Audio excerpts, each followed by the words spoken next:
I see trees of green, red roses too. I see them bloom for me and you, and I think to myself, what a wonderful world.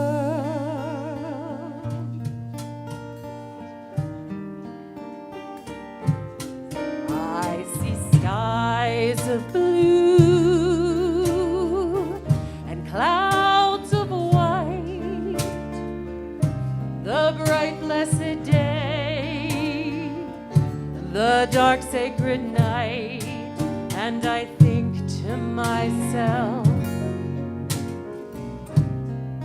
what a wonderful world.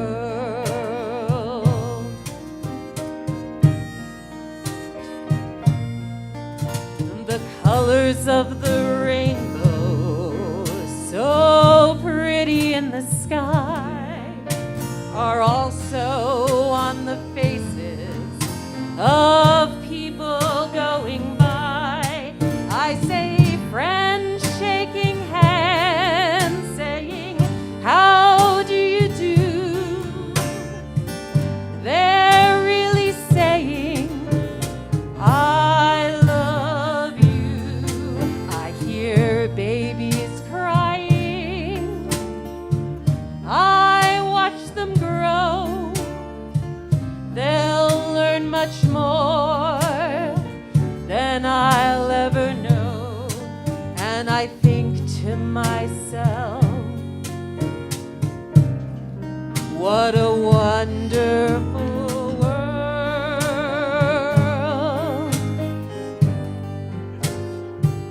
Yes, I think to myself, what a wonderful world.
The colors of the rainbow, so pretty in the sky, are also on the faces of people going by.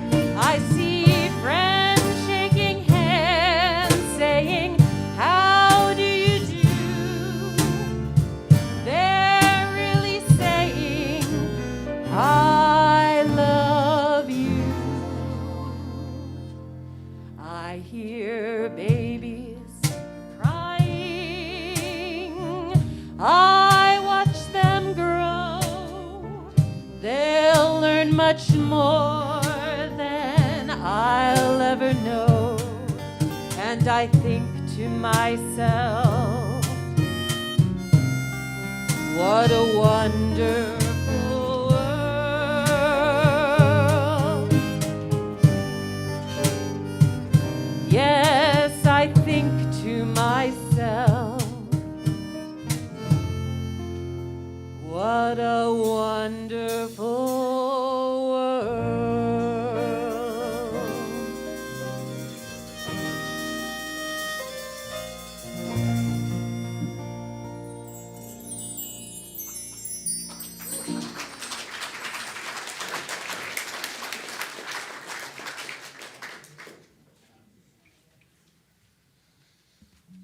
Good morning. Welcome to the Unitarian Universalist Church of Boulder.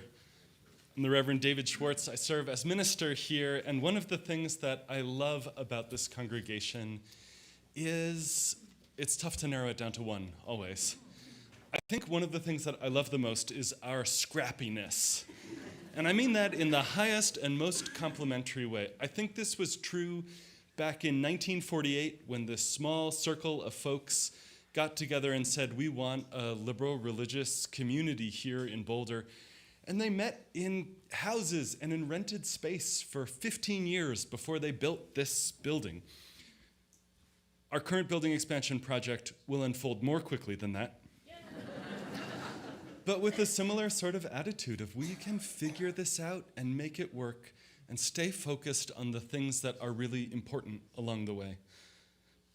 If you're joining us online, fill out a visitor form in the link in the description. We'd love to connect with you that way. Whether you're online or in person, some of us this day are bringing our best selves to this space, and some of us are bringing our struggling selves.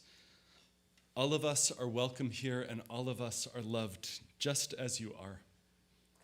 Some mornings, you show up in this house already with an open heart, already with an open mind, already with hands ready to serve and heal. And some of us aren't quite there yet. For some of us, actually, I think for most of us, our hearts get a little bit beat up during the week. And it takes some time, especially if you read the news regularly. And it might be difficult to remember that practice of opening, of trusting, of letting yourself feel your own tenderness. You are welcome here. You are welcome here exactly as you are. All of us imperfect. All of us beloved exactly as we are. All of us could use a little work. A few pieces of business to share. First, our annual meeting, our business meeting, is on May 18th. We'll have a breakfast, pancake breakfast at 9, our all-ages annual flower service at 10, and then the business meeting at 11. Woo! Exactly. Business meetings are places where you'll be asked to vote on the budget and elect officers, and they're really not good places to learn and process new information. So in that spirit, I want to invite you to a few opportunities to do that. The next 2 weeks between the services at 10, the board and treasurer have a budget Q&A. And if you want to go and look at the budget line by line and wonder, why did this increase by $200 and that by... You can get into the weeds to your heart's content. Not that you have to, but those are the opportunities coming up. The other two sessions next Sunday at 12:30, our Director of Religious Education, Rachel, is going to lead a presentation of where we've come over the last 2 years in RE and where we're headed in the years to come. I tend to think that's especially important for you all, if you're curious, because our religious education classes so far have only been at the 9 a.m. service. So you don't really see many of the parents and kids and connect with that. So I want to invite you to that. And then 2 weeks from now at 12:30 on the 11th, I'm going to lead a Q&A that looks at where we've come from over this last year and where we think programs are headed in the coming year, what that will look like as we expand hours for Dr. Emily and for Scott, what our new adult religious education team will look like and what comes with that, all that good stuff. Okay, final invitation. Today at 12:30 is our Finding Yourself at UUCB membership class. If you're interested in getting a deeper sense of what this place is all about and how you might fit into it, come at 12:30 across the hall in the Emerson room. We have lunch, whether you've RSVP'd or not, probably about 12:30 to 2. Love to see you there. Okay, no more business. Instead, a very warm welcome. It is so delightful to welcome back the Reverend Kelly Dignan, who was our minister here, right?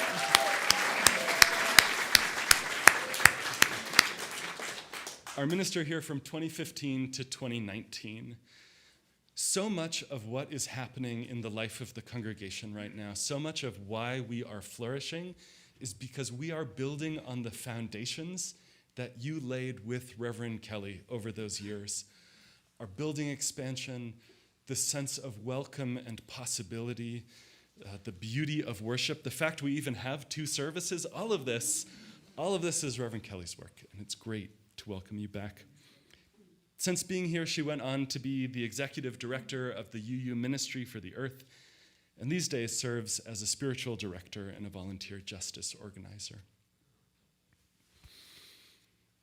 You take a breath with me. It's good to be. Our flaming chalice is the symbol of this Unitarian Universalist faith. And its symbolism suggests that perhaps within each of our separate selves burns a flame of unity and connection and compassion. And once felt, once known, that fire can't be extinguished. And so we gather, weaving our lives together in that flame. I'd like to invite Elizabeth Alexander to light this morning's chalice.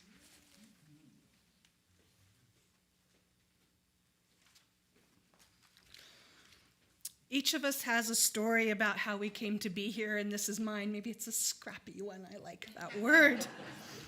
I was born in Alaska on a research trip.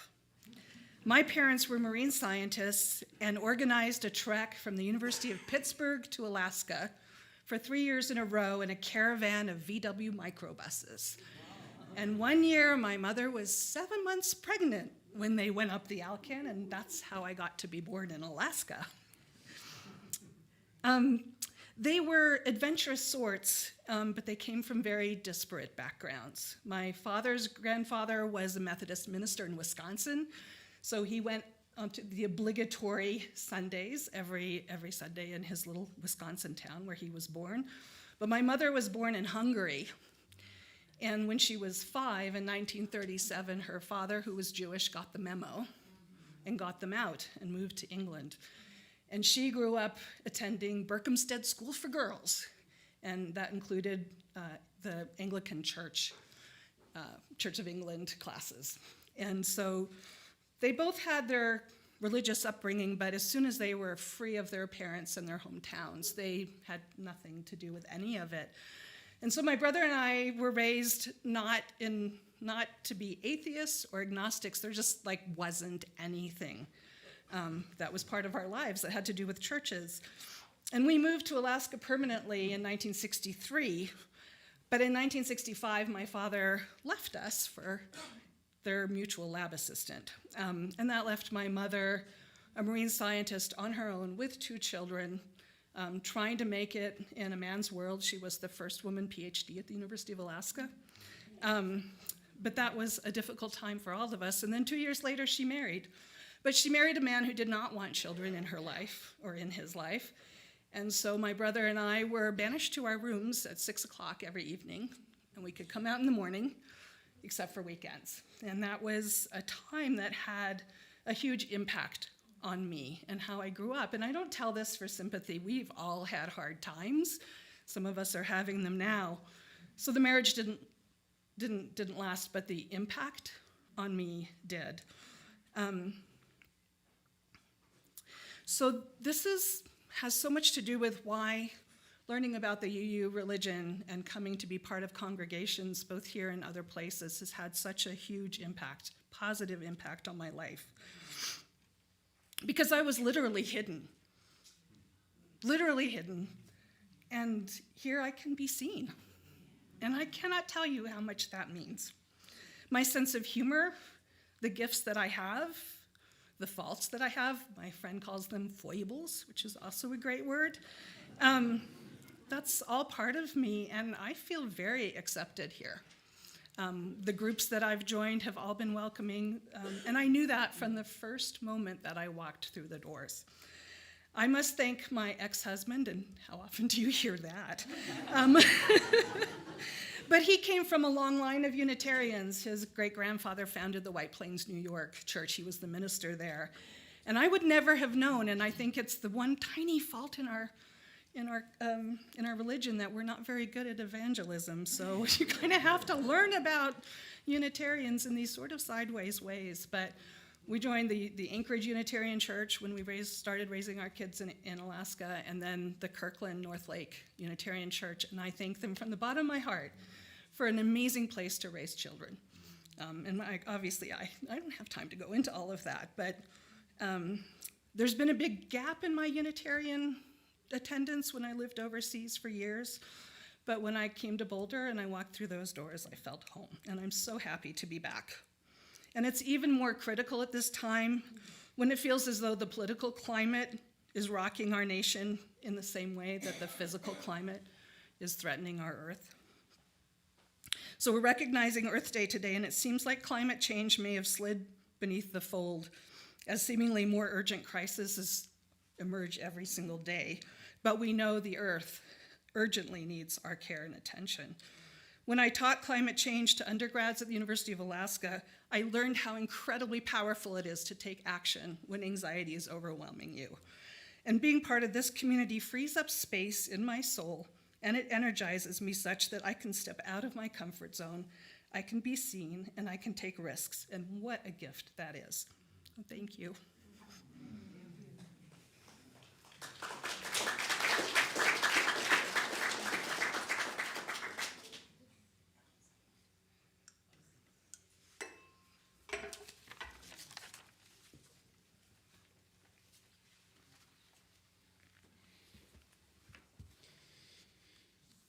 We aren't connected to each other in this community by creed, by some specific list of things that we all believe in exactly the same way, or at least are supposed to, and should feel bad if we don't.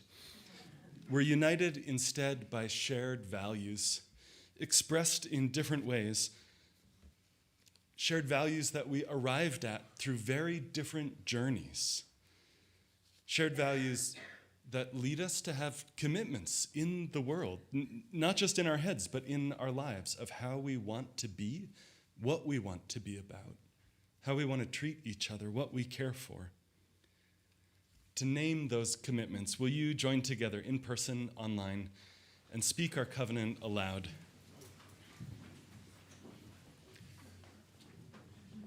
We gather in fellowship to speak truth to each other, to reach out and touch one another, to care with each other, and to seek the truth divine. So be it.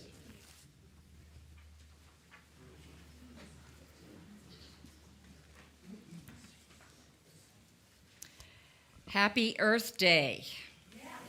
Yes. A few days late. I like to call it, actually Pete, my husband who's here today, he likes to call it, and I think it's spread a ways around the congregation, a UU High Holy Day. I'm really glad to be here to celebrate it with you. Today, the focal point of our service is a piece of art, and it's shown on the screen there. It's called Reimagine Together, Listen, and it's by Courtney Fishback.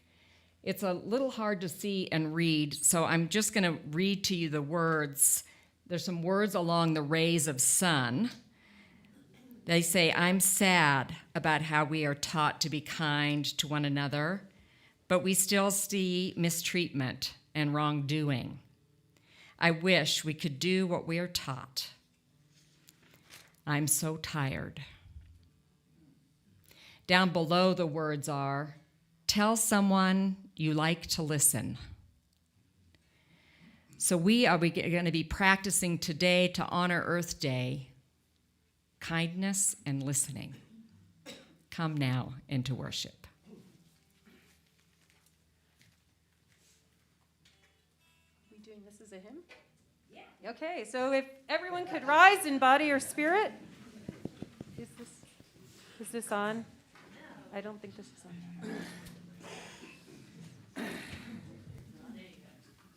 Yep, no, it's on.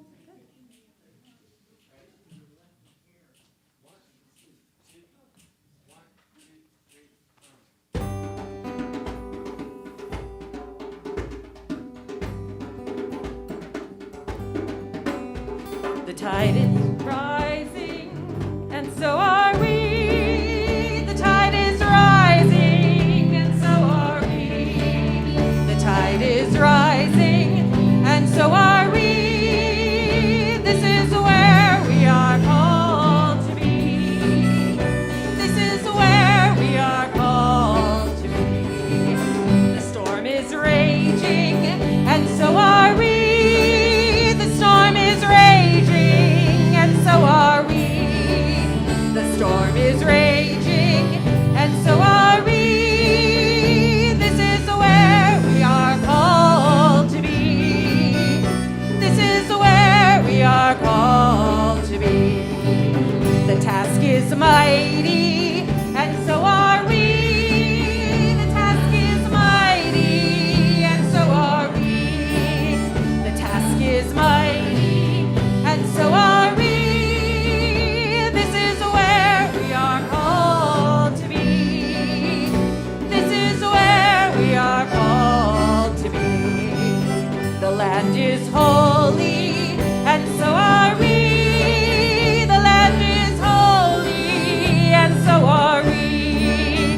The land is holy, and so are we. This is where we are called to be. This is where we are called to be. The world is ready, and so are we. The world is ready, and so are we. The world is ready, and so are we. This is where we are called to be. This is where we are called to be. This is where we are called to be. This is where we are called to be. Yeah.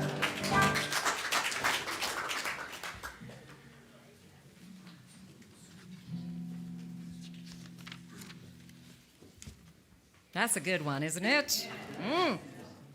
And because the tide is rising, and because the task is mighty, and because the world is ready, let's ground ourselves, shall we? So that we can also just get fully prepared. Might feel your feet on the ground. Take a deep breath in and out.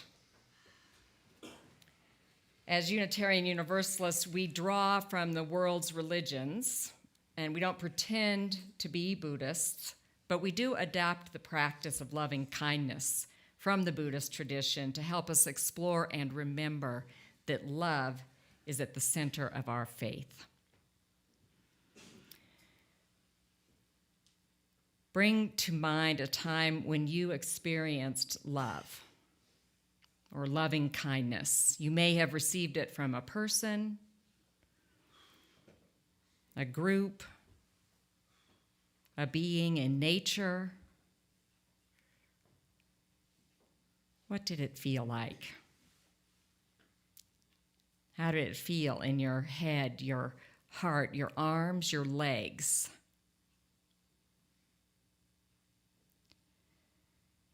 Really cultivate that feeling of being loved, of receiving loving kindness. Soak it up. Let it fill you completely. And now imagine this feeling is radiating out from you. Maybe you visualize it as light or a color or your hands open. Just imagine it coming out of you. It might be coming from your heart. And as you do, picture someone who's close to you who could use some loving kindness. Family member, a friend. And let that loving kindness radiate to that person. Offer it to them.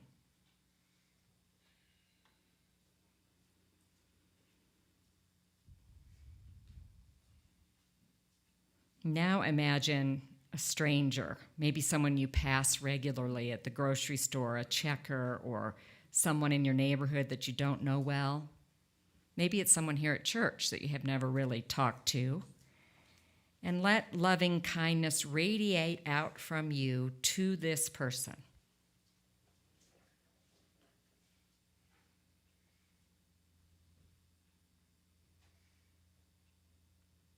Continue to imagine this energy is moving in your body, love. And think of someone with whom you have a difficult relationship. Not your worst enemy, but someone who you're out of sorts with right now.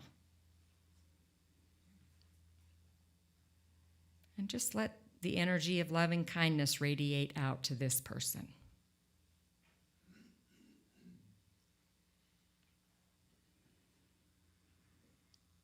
See this love pulsing, watch it slowly, ever so slowly, pulse out in and through the room we're in right now. Again, if you see it as light, or imagine it as a color, or just sort of an energy itself, watch it slowly moving out the windows and the doors to the neighborhood we're in, across the city of Boulder. Loving kindness all across the state. Feel it flowing out over the whole country. Shore to shore, north to south, and then all around the globe, touching all beings, loving kindness, blanketing Earth. And then watch it spread out to the entire cosmos. May we all be filled with loving kindness. May we be well. May we be peaceful and at ease. May we be whole. And with this loving kindness cultivated in the room, bring to mind those things for which you are grateful.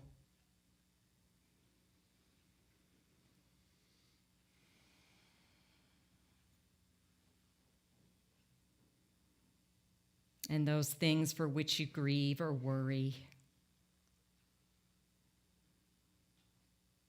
We honor the life of Pope Francis, who was a vocal champion of the world's poor and a vocal champion for Earth.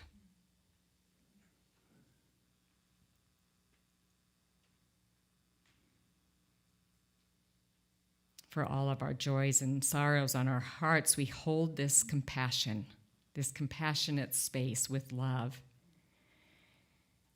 And for those meeting in person, I invite you to come forward as you feel so moved, starting at the back half of the room, then the folks in front of the windows, and then the front. Silently take a stone and place it into the earth to symbolize your joys and your cares, which take place in the larger whole, which are held in the hand of Earth.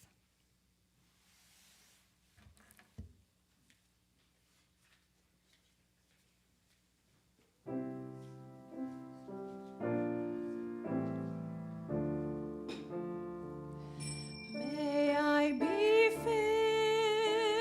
filled with loving kindness.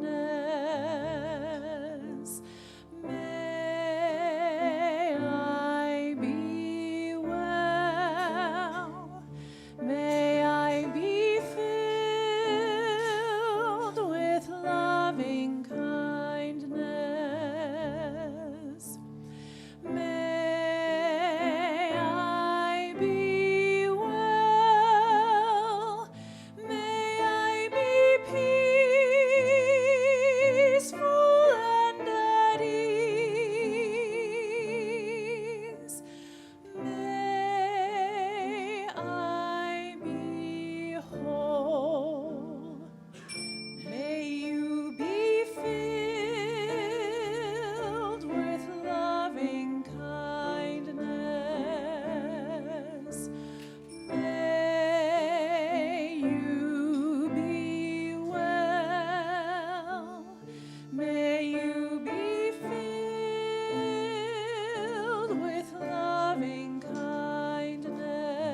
will you take a breath with me?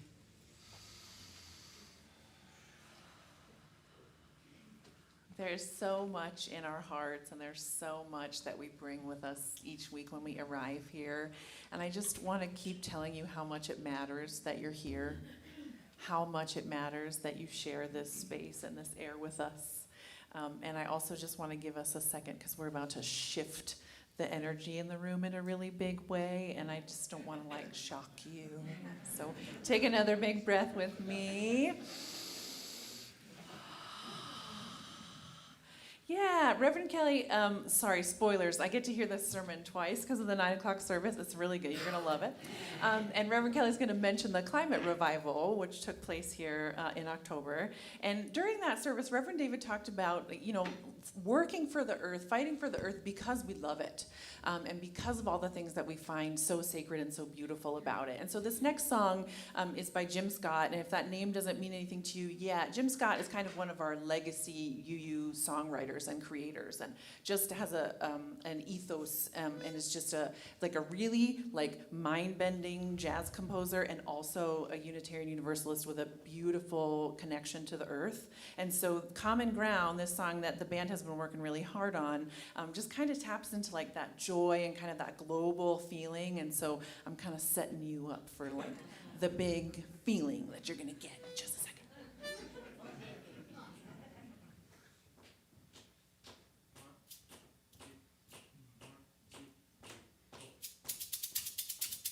You know what I mean?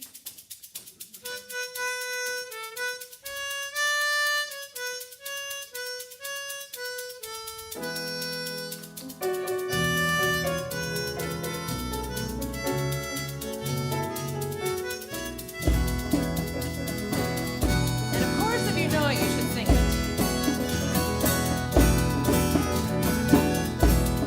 Voices are calling round the earth. Music is rising.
Encore. Oh, encore, encore.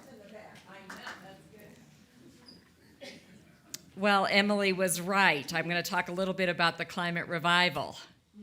So thank you for that little tease up, setup. Since September, UU congregations have been hosting the Climate Justice Revival to make connections between the climate crisis, social justice, and our faith. You held yours in October. I was on the national planning team for that, and we held an art contest in the run-up of the revival launch. Art can inform us and move us in ways that words and our rational minds can't, right? Have any of you been moved ever by a piece of art, a sculpture, a piece of music? Raise your hand if you've been moved. There you go. Everybody, it seems. That is why art is used in justice causes. One of the 7 winners of the contest was the image we saw earlier, Reimagine Together, Listen, by Courtney Fishback. So take a moment to, oh, we forgot the reading. I looked at the screen. You were gonna do the reading. Oh yeah. You know what I'm gonna do? It's a good reading. I think it's a perfect time for you to do the reading. Come on up.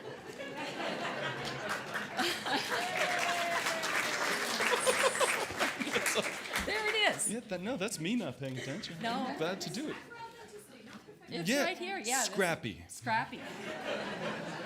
This is by Octavia Butler from The Parable of the Talents. Have you read any Octavia? But she's a phenomenal science fiction writer. Such good stuff. She writes this: kindness eases change. Kindness eases change.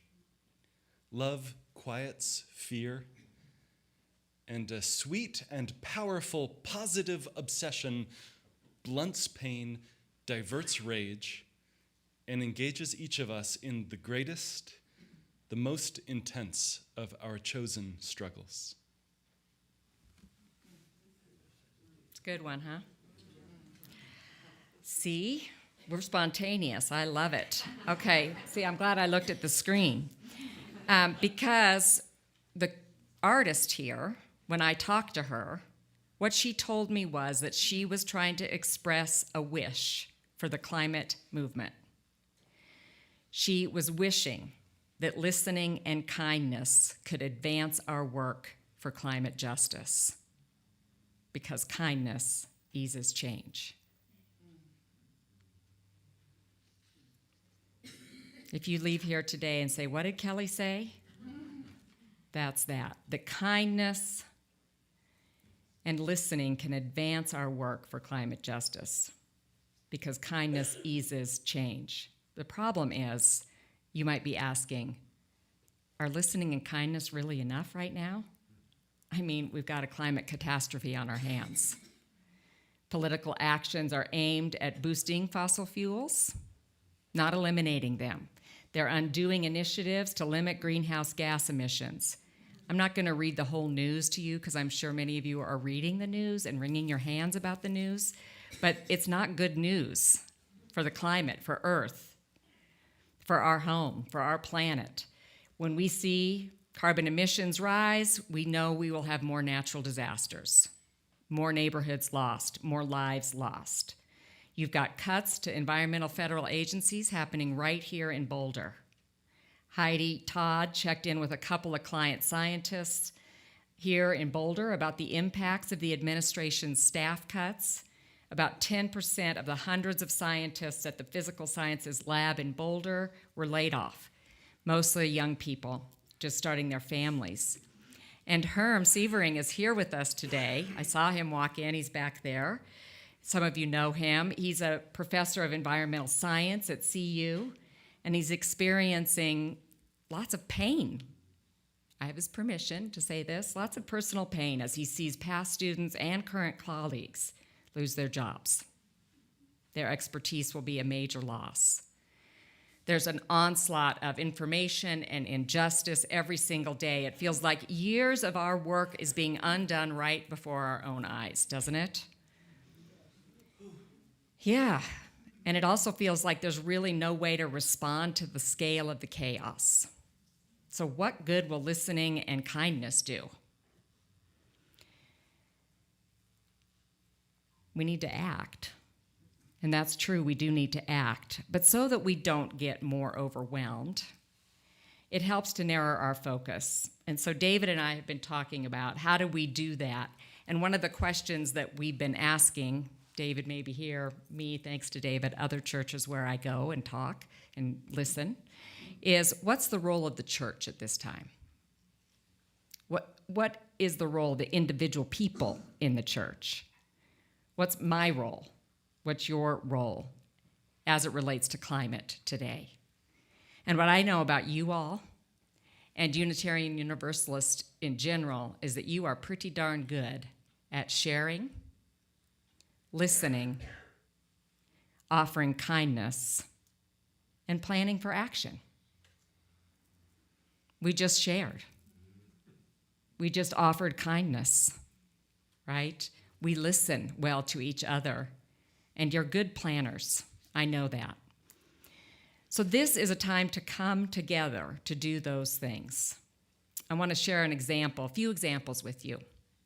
Last week, Pete and I hosted at our house a house meeting as part of Together Colorado's listening campaign. So listening plays a role in justice movements, and it has since the mid-18th century. Can you believe that? And it was really popularized by the LGBTQ movement in marriage equality campaigns. But since the 2010 or so, the climate movement has been really employing listening campaigns. Well, Together Colorado is a Colorado-based, multi-faith, multiracial community organizing group, and they are doing listening campaigns, house meetings. So 11 people came. Pete and I attend First Universalist in Denver now, and 11 of us were there, and we started outside, and we took off our shoes, and we felt the grass between our toes. And we each went around the circle and shared how we were feeling. Fear, disbelief, anxiety, rage, overwhelm, powerlessness, frustration, hope, despair, curiosity. It was a mixed bag. Are any of you feeling any of these things? Raise your hand. Yeah? Mm-hmm. Say again? Ignorance, yeah. Then we broke into pairs and shared stories about what breaks our hearts, what keeps us up at night. But the catch was it couldn't be in the abstract. It had to be, how am I impacted personally, or how is someone I know and love impacted personally by what's going on? And we narrowed in on climate for a little bit. Someone shared that she lives in Aurora, and there's a huge fracking site being developed near the reservoir there. Her health and that of the others in her retirement community is threatened, and they're afraid. Another person has a scientific education, and our country's dismissal of science as a source of authority makes him feel dismissed and dismayed, hopeless and helpless. It's definitely keeping him up at night. A woman shared that food insecurity is a real issue for the kids in her neighborhood. She's watching it unfold, and food is related to climate. Climate is related to food. It's scary and sad. And then I shared that climate justice is mental health justice. When the Marshall Fire swept through Boulder County, it caused a flare-up of OCD symptoms for one of our adult children that he's just now recovering from. And as a mom, I can tell you that the climate crisis is personal and painful. So this group gathered at our house to share, listen, offer kindness. And then we began to plan for action. We brainstormed what can be done here in Colorado because the national scene seems so out of reach. What can be done locally? What can be done in Boulder, in Colorado? There were a lot of good ideas, and those will be input to the moral agenda that Together Colorado is developing. And this agenda will be used to drive dialogues and debates between candidates for governor, Secretary of State, and Attorney General. What's our moral agenda?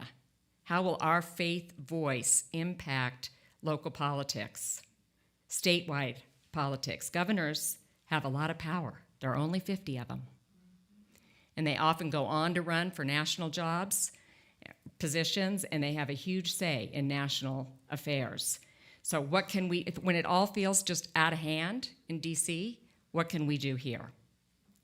Sharing, listening, kindness, planning for action. It was medicine for our souls.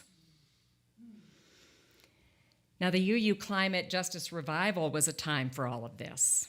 You all listened to each other about the challenges here in Boulder related to climate justice, and then you shared ideas how you could flood those challenges with care and kindness. And that has helped revitalize the relationship between your climate action ministry and your racial justice ministry so that your justice work can be intersectional because everything, all the issues are related. Now, listening can also help prevent justice work from being done just by the privileged. For decades, Boulder's climate planning process has been shaped by academic research, environmental data, and input from established, long-standing stakeholders. That's not bad, but now there is a grassroots effort to embed historically excluded voices into the city and county's long-term growth and sustainability strategy. A group led by people of color, immigrants, affordable housing residents, LGBTQ folks, and other frontline communities are creating Boulder's first People's Climate Justice Plan. Did you know about this?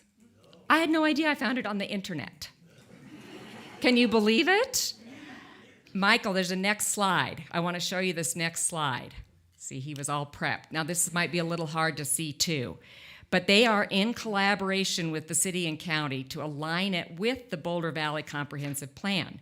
You can see on the slide, or maybe you can't, that some of the ideas include food and actually recommend a portion of the city budget be allocated to community food infrastructure. Climate justice.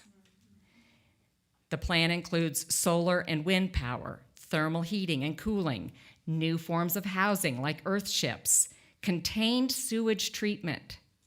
That's an issue in Boulder. Water harvesting.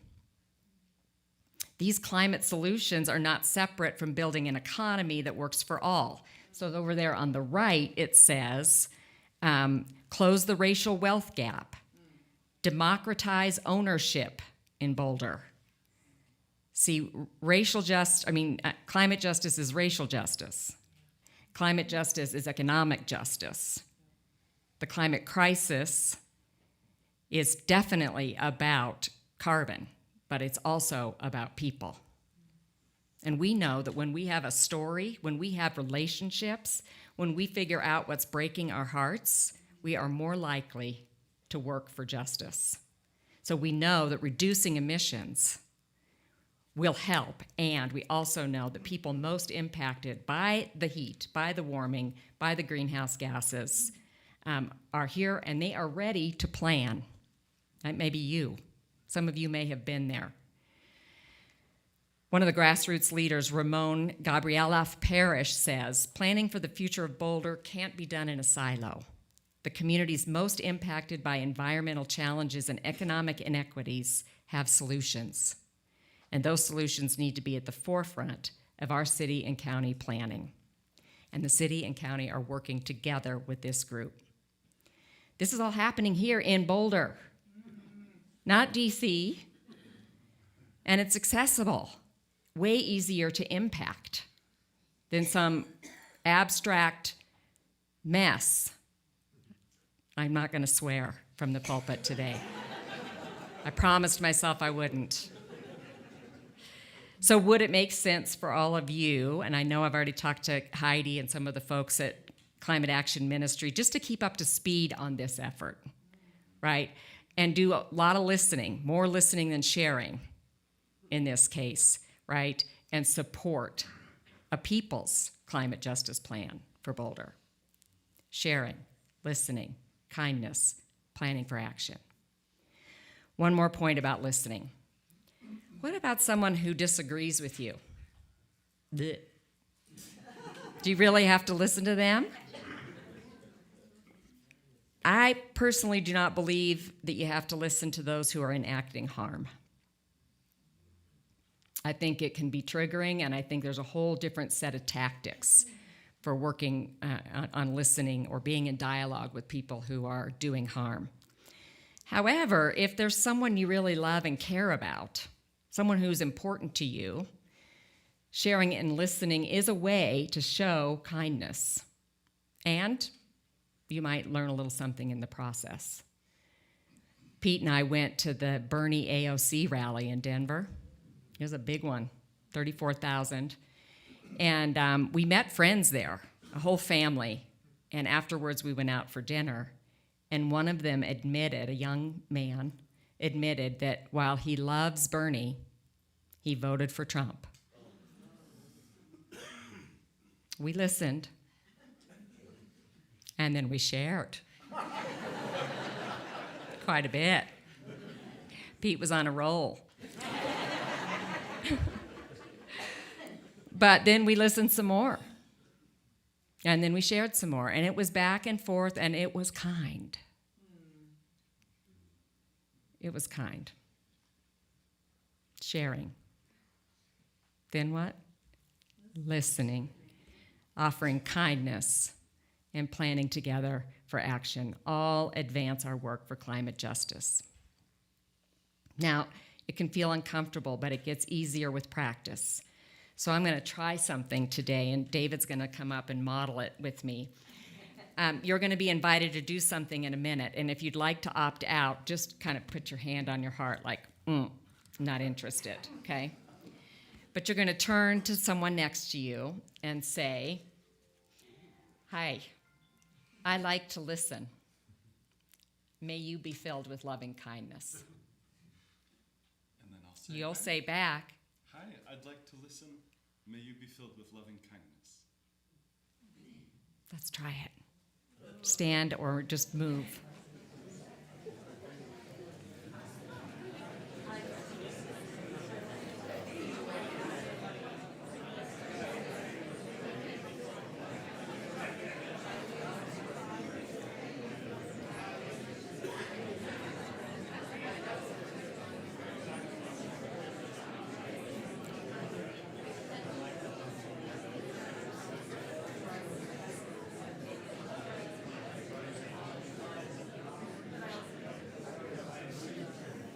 Heidi.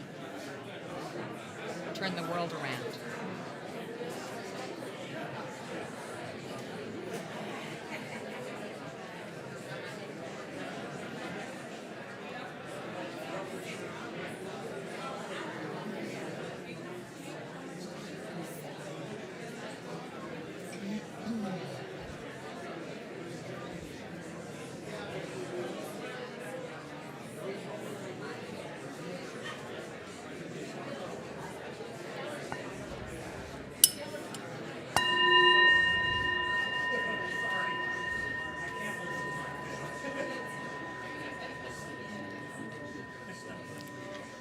I like to listen. Tell someone this week, I like to listen. And then at the end of the conversation, you might just say, may you be filled with loving kindness. I think we rise because as we sing our next song, we're going to let our kindness turn the world around.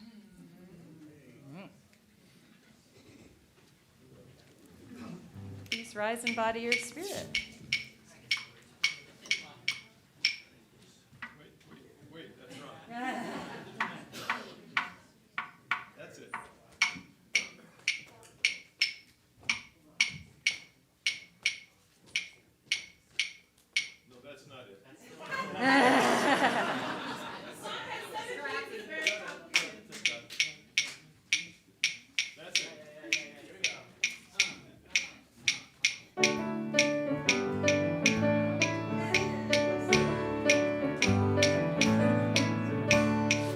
come from the fire, living in the fire. Go back to the fire, turn the world around. We come from the water, living in the water. Go back to the water, turn the world around. We come from the mountain, living on the mountain. Go back to the mountain, turn the world around. Ooh, so is life. Ah, so is life. Ooh, so is life. Ah, so is life. Ooh, so is life. Ah, so is life. Ooh, so is life. Ah, so is life. Do you know who I am? Do I know who you are? See we one another clearly. Do we know who we are? Do you know who I am? Do you know who you are? See we one another clearly. Do we know who we are? Ooh, so is life. Abatiwa. So is life. Ooh, so is life. Abatiwa. So is life. Water makes the river, river wash the mountain. Fire makes the sunlight turn the world around. Heat is of the river, body is the mountain. Spirit is the sunlight turn the world around. We are of the Spirit, truly of the Spirit. Only can the Spirit